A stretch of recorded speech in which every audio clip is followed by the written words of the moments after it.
NERSC is the National Energy Research Scientific Computing Centre. It's the mission, HPC and data facility for the DOE Office of Science. We are responsible for supporting supercomputing and data analysis for any scientist who works for the Office of Science. Anyone who needs that kind of scale of computing and data resources, they can come to NERSC and we'll help them get their science done. We have an amazing facility located at Berkeley Laboratory. It's one of the most energy efficient supercomputing centers in the world. We strive to provide first-of-a-kind systems that have unique capabilities for the mission of the DOE Office of Science. We have over 100 very dedicated staff who are really passionate about the mission of NERSC and Berkeley Lab and the DOE Office of Science. Perlmutter is a supercomputer based here at NERSC that comprises more than 7,000 A100 GPUs, but also a high-performance interconnect that enables them to all work closely together, and a flash-based all-flash Lustre file system, which allows for processing large data sets very performantly. It makes it extremely well suited for AI. Some people call it the AI supercomputer, and yeah, it's well suited for that. It's also well suited for the integration of AI with traditional scientific simulation and data pipelines.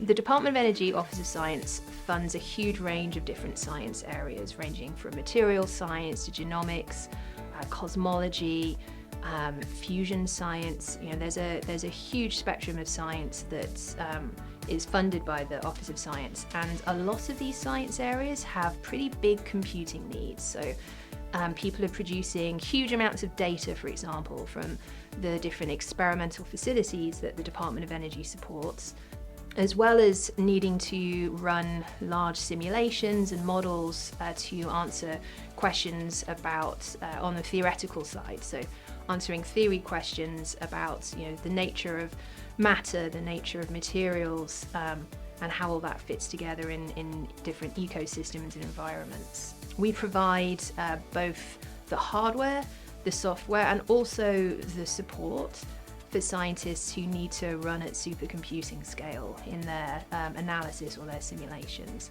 I'm a cosmologist, and specifically computational cosmologist. I work on large-scale structure simulations of the universe. So that requires a lot of observations. It requires us to map the universe in different ways, but it also requires us to produce theoretical models against which we can compare our actual universe and then make an informed decision of what model is likely to represent our universe and which one is not. In making all those simulations, supercomputing and NERSC play an essential role.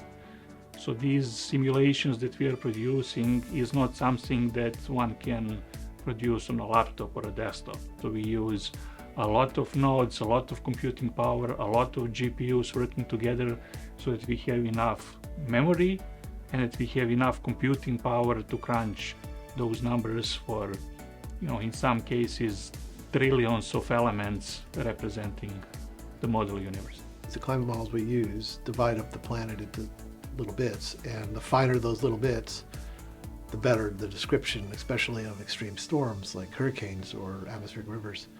And as we do that, the calculations get bigger and more expensive, and so having the latest and greatest hardware on the floor enables us to do things that we couldn't do without. Being able to solve these equations on a computer is indeed challenging, especially to be able to apply these equations in such a way to describe extreme storms like hurricanes and atmospheric rivers or heat waves.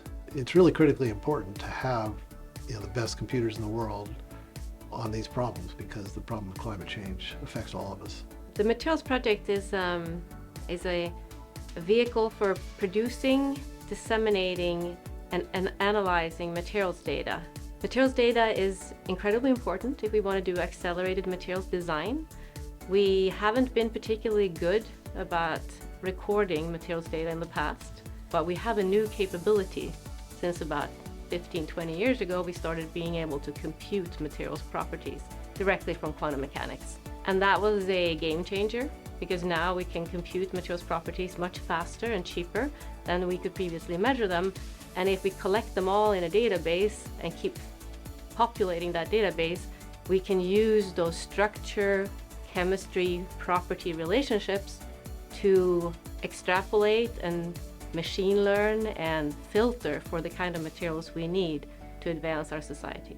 Perlmutter is our current production system. It's the first system that we've deployed that was designed specifically for both simulation and modeling and for large-scale data analysis. It's one of the best supercomputers in the world for AI. And we've seen lots and lots of different applications. We have thousands of users running hundreds of codes doing leading-edge science on it. One of the biggest metrics of success at NERSC is obviously scientific impact. That's our whole mission is based around trying to increase the impact that we can have on science. We're looking at new technologies for supercomputers in the 2030s, things like quantum computing or neuromorphic computing or chiplets. So we're anticipating a big technology change as well in the next 10 years.